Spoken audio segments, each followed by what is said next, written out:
क्या आपको भी लगता है कि आपका जीवन बेहिसाब विपदाओं और संघर्षों से भरा हुआ है और इसलिए सत्य और धर्म की राह छोड़ सकते हैं? अगर ऐसा है तो कर्ण और भगवान श्री कृष्ण के संवाद को सुने। महाभारत के सबसे दिलचस्प पात्र कुंती पुत्र कर्ण ने भी श्री कृष्ण से अपने जीवन के बारे में कुछ शिकायतें की थीं।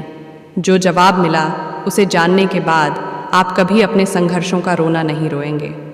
बात है एक बार की, जब कर्ण ने भगवान श्री कृष्ण से पूछा, हे कृष्ण, कृपया मुझे बताएं कि मेरे जीवन को इतना दुखदाई क्यों बनाया गया।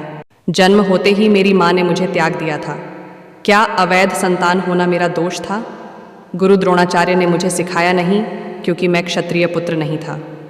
परशुराम जी के पास गया तो उन्होंने मुझे दीक्षित किया।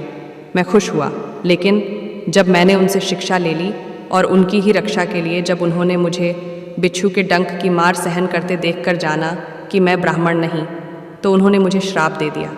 उन्होंने श्राप दिया कि जिस वक्त मुझे उनसे सीखी विद्या की सबसे ज़्यादा ज़रूरत होगी, मैं उसे भूल जाऊंगा। और देखिए कि अनजाने में एक गाय के बछड़े को मेरा बाण लगा तो उसके स्वामी ने भी मुझे श्राप दे दिया कि जैसे मेरे बाण से उसका असहाय बछड़ा मरा, वैसे ही असहाय होकर मैं भी मारा जाऊंगा। हे कृष्ण, आप तो जानते ही हैं कि द्रौपदी के स्वयंवर में मेरा किस कदर अपमान किया गया। मुझे सूत पुत्र कहा गया। सोचिए कि माता कुंती ने आखिर में मुझे मेरे जन्म का रहस्य बताया, लेकिन उन्होंने भी मुझसे दान में अपने बेटों के लिए अभयदान मांग लिया। मुझे जीवन में जो कुछ भी प्राप्त हुआ वह दुर्योधन से ही प्राप्त हुआ, तो मैं उसकी तरफ से लड़ा। हे वासुदेव, अब आप ही बताएं कि मुझसे क्या गलत हुआ। कर्ण की बातें सुनकर भगवान श्री कृष्ण ने उत्तर दिया, हे कर्ण, अब तुम मेरी कथा भी सुन लो। मेरा जन्म मेरे ही मामा के कारागार में हुआ। जन्म से पहले ही मृत्यु मेरी प्रतीक्षा में घात लगाए थी। जिस रात मेरा जन्म हुआ उसी रात मुझे मेरे माता पिता से दूर कर दिया गया। कर्ण, तुम्हारा बचपन खड्ग, रथ, घोड़े, धनुष और बाण की ध्वनि सुनते हुए बीता।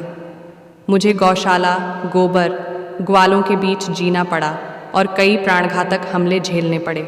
मेरे पास कोई सेना नहीं थी, मुझे कोई शिक्षा नहीं मिली। इतना ही नहीं, मुझे तानों और समस्याओं के बीच जीना पड़ा। कर्ण, जब तुम्हारे गुरु तुम्हारे शौर्य और तुम्हारी शक्ति पर गर्व कर रहे थे, तब उस उम्र तक मुझे शिक्षा तक नहीं मिली थी। 16 साल का होने पर मुझे आर्षि संदीपनी के गुरुकुल पहुंचाया गया था। कर्ण, तुमने अपनी पसंद की कन्या से विवाह किया। मुझे जिस कन्या से प्रेम था वह नहीं मिली और मुझे उनसे विवाह करना पड़ा जिनकी चाहत मैं था। मेरे पूरे समाज को यमुना के किनारे से जरासंध के भय से हटना पड़ा और दूर समुद्र के किनारे बसना पड़ा। रण से पलायन के कारण मुझे रण छोड़ बुलाकर अपमानित किया गया। यदि दुर्योधन युद्ध जीतता है तो तुम्हें बहुत श्रेय मिलेगा, लेकिन सोचो, धर्मराज अगर जीतते हैं तो मुझे क्या मिलेगा? मुझे केवल युद्ध और युद्ध से पैदा हुई समस्याओं के लिए दोष ठहराया जाएगा। एक बात का स्मरण रहे कर्ण, हर किसी को जिंदगी चुनौतियां देती है। हर क्षण मृत्यु की ओर बढ़ता हुआ जीवन किसी के भी साथ न्याय नहीं करता। दुर्योधन ने अन्याय का सामना किया है तो युधिष्ठिर ने भी अन्याय भुगता है, लेकिन सच्चा धर्म क्या है यह तुम जानते हो। हे कर्ण, भले ही आपको जीवन में वह सब कुछ न मिले जिसके आप हकदार हो, भले ही आपने बेहद अपमान की जिंदगी जी हो, आपको इस बात की छूट नहीं कि इन सब चीज़ों के न मिलने के कारण आप अधर्म की राह पर चल पड़े। महत्व इस बात का है कि आप उस समय उस संकट का कैसे मुकाबला करते हैं।